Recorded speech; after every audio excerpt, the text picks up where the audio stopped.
नमस्कार, मैं हूं हरिशंकर व्यास। स्वागत है आपका बिहार विधानसभा चुनाव 2015 में। कोई माने या न माने, अपना मानना है कि नीतीश कुमार ने बहुत दम दिखाया है।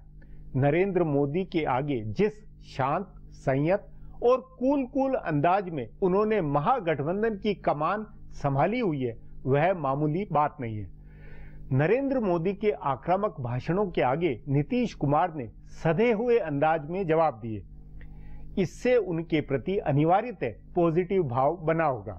कोई आश्चर्य नहीं जो जन सर्वेक्षणों के बाद यह डायलॉग सुनाई दिया है कि नीतीश कुमार अकेले चुनाव लड़ते तो अच्छा था। लालू यादव के साथ गठबंधन कर नीतीश कुमार ने अपना वोट गंवाया है। मतलब नीतीश कुमार को चाहने वाले जात के घेरे से बाहर के भी है, पर यह बात बिहार की हकीकत में बेहुदा है। लालू यादव बिहार की हकीकत है, उनके वोट ठोस है। इसलिए नीतीश कुमार का लालू यादव के साथ महागठबंधन समझदारी वाला दाव है। इसी से महागठबंधन लड़ाई में बना है। नीतीश की अपनी इमेज, अपनी छाप इसलिए खिली है क्योंकि सामने नरेंद्र मोदी है। हिसाब से इसी कारण नरेंद्र मोदी के लिए नीतीश कुमार को हरवाना प्रतिष्ठा का विषय है। सवाल है, नीतीश कुमार अपनी पॉजिटिव इमेज को गांव घर तक भुनाने के क्या कुछ प्रबंध लिए हुए? मैं आज इस पर बात करूंगा, पर उससे पहले आज की इन चुनावी सुर्खियों पर जरा गौर करें।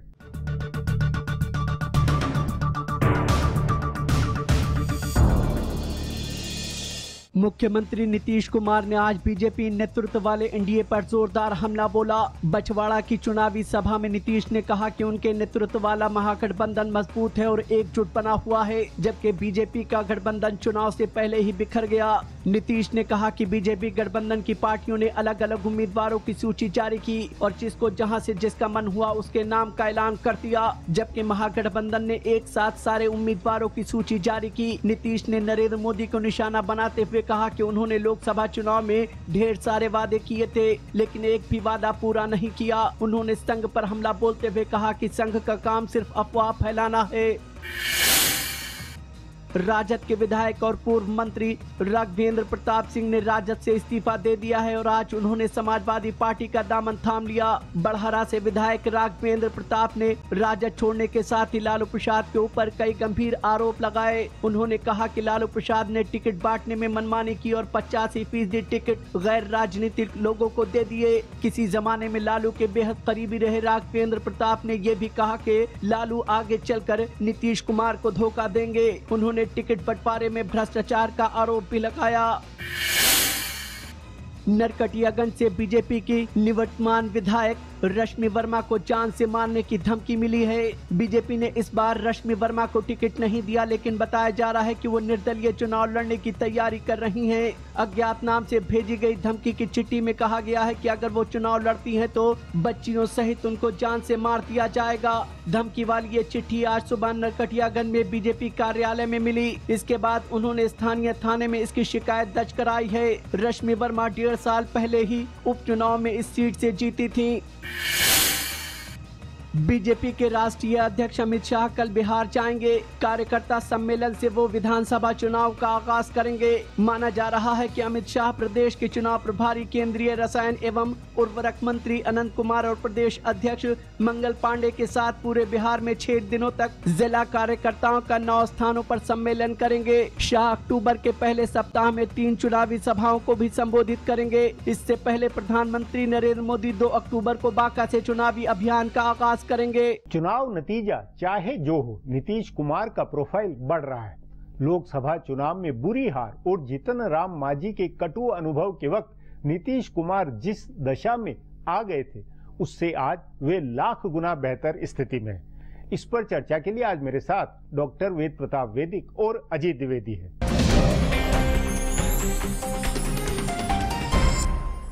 वैदिक जी, आप समाजवादी आंदोलन की पृष्ठभूमि के कारण नीतीश कुमार को पहले से बहुत समय से जानते होंगे।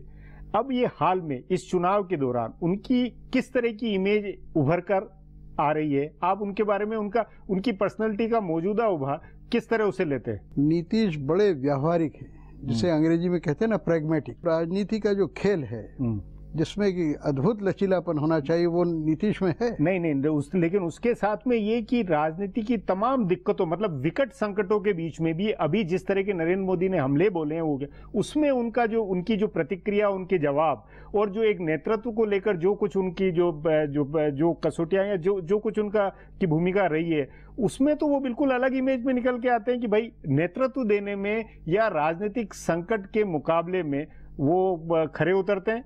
नहीं, ये तो नीतीश की काबिलियत है कि आप देखिए मांझी को बना दिया और फिर मांझी को हटा दिया, ये बड़ा फैसला है।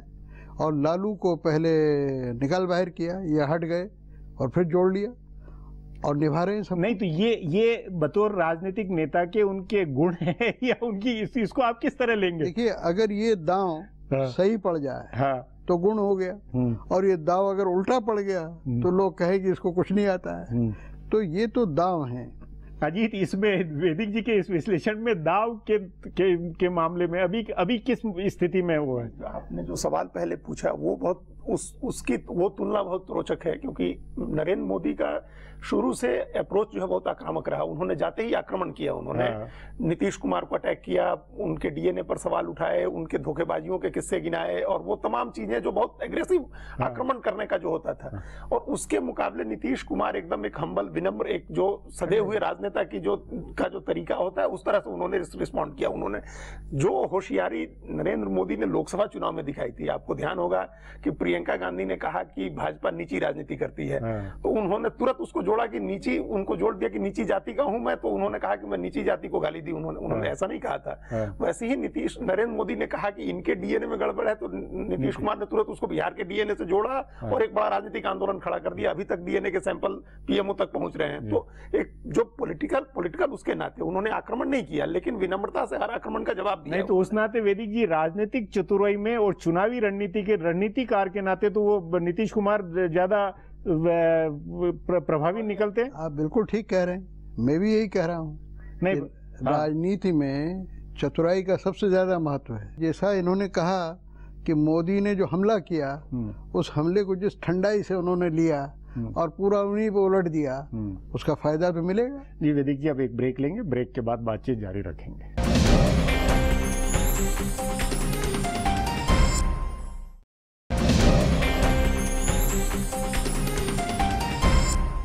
ब्रेक के बाद आपका स्वागत है। हम बात कर रहे हैं नरेंद्र मोदी बनाम नीतीश कुमार के व्यक्तित्व पर। वैदिक जी, कई लोग कहते हैं कि अगर नीतीश कुमार लालू प्रसाद यादव के साथ अलायंस नहीं बनाते तो उनकी ज्यादा इमेज ज्यादा निखरती और वो अकेले भाजपा से लड़ने में समर्थ होते। क्या ये आप मानते हैं? कुछ हद तक ये बात ठीक है, क्योंकि चुनाव पूरे राष्ट्र के नहीं थे, सिर्फ बिहार के थे, और बिहार में मोदी उतने असरदार नहीं हो सकते, वो दिल्ली ने सिद्ध किया।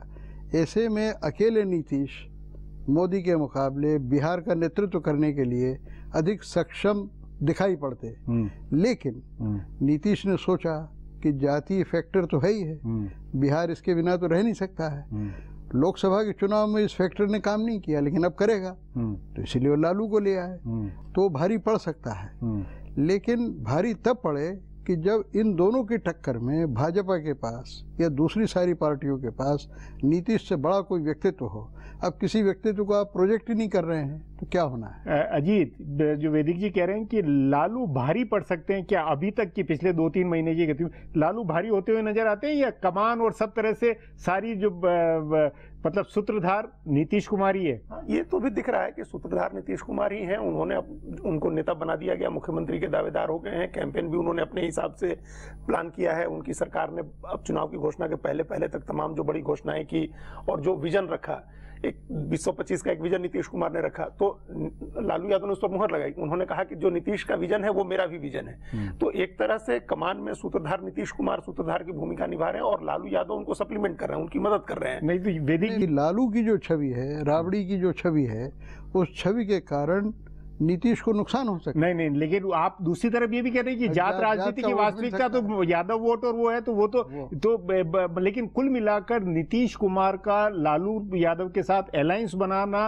और उसे इतना चलाना, ये उनकी चतुराई और उनकी नेतृत्व की काबिलियत का भी प्रमाण है कि इतना असंभव काम वो संभव कर दे रहे हैं। और मैं इसके आगे की बात भी कहता हूँ कि नीतीश आज ऐसा व्यक्तित्व है देश में कि जो प्रधानमंत्री पद का एक संभावित उम्मीदवार भी लगता है। ये तो कि एक अखिल भारतीय मोर्चा खड़ा हो जाए तो नीतीश की उम्र, अनुभव, विनम्रता, लचीलापन, ये सारे तत्व ऐसे हैं कि जो भारत का प्रधानमंत्री बनने के योग्य है। नहीं, लेकिन बुनियादी तौर पर अभी तो ये है कि बिहार की जो चुनौती है उसमें लालू प्रसाद यादव के साथ उन्होंने जो बनाया है वो उनकी, आपके अनुसार वो राष्ट्रीय स्तर पर पूंजी बनेगी या क्या? देखिए, ये उसमें कांग्रेस भी शामिल है। हाँ। उसमें कल तक मुलायम सिंह भी शामिल थे। इन सारे लोगों के शामिल होने से मैं ये देख रहा था कि अगर इसका परिणाम नीतीश के पक्ष में जाता है बिहार का, तो निश्चित रूप से ये मैं दावे से कहता हूँ कि अगले 1 साल में नरेंद्र मोदी के विकल्प की तरह नीतीश खड़े हो जाएंगे अपने आप। नहीं, उसमें कईयों का ये भी कहना है कि मुलायम सिंह यादव के परिवार में भी ये तर्क था कि नीतीश की मदद नहीं करनी चाहिए, उन्हें नहीं वो सहयोग देना चाहिए। क्यों? हाँ, इसीलिए कि अगर ये नीतीश बिहार में जीत गया तो बिहार की जीत सिर्फ बिहार की जीत हार नहीं है, बिहार की जीत भविष्य की राजनीति अगले 3-4 साल की तय करेगी। उस नाते पिछले 3-4 महीनों में नीतीश ने अपना प्रोफाइल सचमुच बनाया या नरेंद्र मोदी के आक्रमण के कारण वो प्रोफाइल बनाया? दोनों हुए हैं। यानी नीतीश तो अपना प्रोफाइल बनाना ही चाहते थे, मोदी जी ने उनकी सहायता की। जैसे कि उन दिनों पिछले साल के पहले 1.5 साल पहले सोनिया गांधी ने, राहुल गांधी ने नरेंद्र मोदी की सहायता की। तो ये होता है, जो एकदम विरोध में होता है वो अपने विरोध के बिगाड़ के कारण अपने विरोधी की सहायता करता है। जी वैदिक जी, अब एक ब्रेक लेंगे, ब्रेक के बाद बातचीत जारी रखेंगे।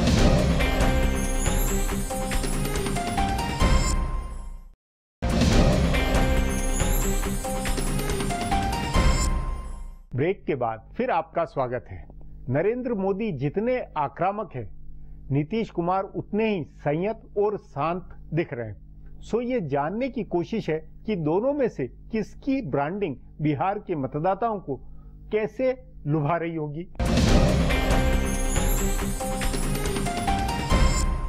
वैदिक जी, नीतीश कुमार की लालू यादव के साथ जो जुगलबंदी बनी है, ये जुगलबंदी चुनावी तौर पर या राष्ट्रीय इमेज के नाते नुकसानदायी नहीं है क्या?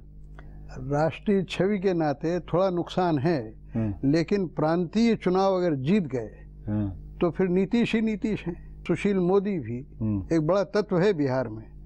मेरे ख्याल से भाजपा के पास सुशील मोदी के मुकाबले कोई और नेता है नहीं। पता नहीं भाजपा का क्या रहस्य है कि किसी भी नेता को ठीक से प्रोजेक्ट करने में उसको शर्म आती है। उसको ऐसे नेता मिलते हैं प्रोजेक्ट करने के लिए एन वक्त पर, जैसे दिल्ली में मिले थे कि पूरी नाव को ही डुबो दिया जिन्होंने। बिहार के प्रदेश नेताओं के ही बीच में तो एक तरह से मुकाबला तो उन्हीं के बीच में इमेज के नाते बन रहा है। अभी तो यह है कि एक राष्ट्रीय नेता हैं और इधर उधर सब प्रांतीय नेता हैं, लेकिन चुनाव का मजा तब आए कि जब प्रांतीय नेताओं के मुकाबले प्रांतीय नेता खड़े किए जाएं। वो अभी दिखाई नहीं पड़ रहा है। अजीत, नीतीश और लालू यादव की केमिस्ट्री में अभी किस तरह की गड़बड़ियां, मतलब पर्दे के पीछे क्या क्या कुछ दिक्कतें नजर आती है? नहीं, वो दिक्कतें बहुत व्यावहारिक हैं। ऐसा नहीं है कि किसी की मंशा की वजह से गड़बड़ी हो रही है। तब ये पहले साफ हो जाना चाहिए कि मंशा दोनों की अब साथ मिलकर लड़ने की है, एक दूसरे की उसमें गंभीरता है, उसमें कोई वो नहीं है, उसमें खोट नहीं है। मंशा में, नियत में खोट अब नहीं दिख रही, क्योंकि नियत साफ है दोनों की। दोनों को एक दूसरे की मदद करनी है। दोनों चाहते हैं कि चुनाव जीते, किसी तरह से अस्तित्व बचाएं, फिर उसके बाद तभी आगे की राजनीति होगी। तो चूंकि नियत में खोट नहीं है, इसलिए जो समस्याएं दिख रही है वो व्यावहारिक। समाजवादी आंदोलन के दोनों चेहरे और मंडल राजनीति के दोनों पर्याय, लालू यादव और नीतीश कुमार, दोनों का इस चुनाव में जो कुछ होगा उससे ये दोनों समाजवादी जो आंदोलन है और मंडल राजनीति, दोनों का भविष्य इन दोनों के ऊपर ही निर्भर है। तो आप समाजवादी नेता कह रहे हैं, उनका समाजवाद से कोई लेना देना नहीं। लालू यादव और दोनों समाजवादी यूजन सभा के लोग थे। समाजवादी नेता राम मनोहर लोहिया तो जात तोड़ो आंदोलन चलाते थे, जाति नाम हटाने की बात वो करते थे। ये तो जात जोड़ो आंदोलन वाले सारे लोग हैं, नहीं, इनका लेकिन समाजवाद से क्या लेना देना है? पिछड़ों को अधिकार दोनों, ये भी लोहिया जी ने फार्मूला तो सूत्र तो दिया था। पिछड़ों को अधिकार इसलिए दो हाँ, कि वो अगड़ों के बराबर हाँ, हो जाए और जाट टूट भाई जाए। तो बीज तो वही था, बीज तो उन्होंने बोए थे ना, अगड़ो बनाम पिछड़े के अरे पर जुमले वो तो वहीं से निकले थे। जात तोड़ों में से निकले थे। हाँ। तो ये तो जात जोड़ो कर दिया इन्होंने। तो खैर, अब आप कह रहे हैं समाजवादी, तो मैं मान लेता हूँ, लेकिन समाजवादी राजनीति तो डूब गई। इसका निष्कर्ष क्या क्या मतलब नीतीश कुमार नेतृत्व लायक है या नहीं? अब ये कहना बड़ा मुश्किल है। क्यों? 10 साल राज किया, बिहार को एक उस 10 साल राज दिया, तो उससे तो कुछ तो निष्कर्ष निकलता है। मैं तो ये समझता हूँ कि नीतीश कुमार को अगर भारत का नेतृत्व भी मिले तो वो बहुत बढ़िया उसको निभा सकता है, क्योंकि भारत जैसे विशाल और विविध देश को एक अहंकारी आदमी नहीं चला सकता, एक विनम्र आदमी चला सकता है, एक कठोर दिखाई पड़ने वाला आदमी नहीं चला सकता, एक लचीला आदमी चला सकता है। जो सबको जोड़ के चला सकता है वो भारत को चला सकता है, और वो खूबी नीतीश में है। वैदिक जी, बातचीत को यहीं समाप्त करेंगे। प्रोग्राम में आने के लिए बहुत बहुत धन्यवाद। हमारा प्रोग्राम अब यहीं खत्म होता है। आग्रह है कि प्रोग्राम पर अपनी राय hsvyas@nayaindia.com पर ईमेल करके बताएं, या HS व्यास के मेरे अकाउंट पर ट्विटर करके जाहिर करें।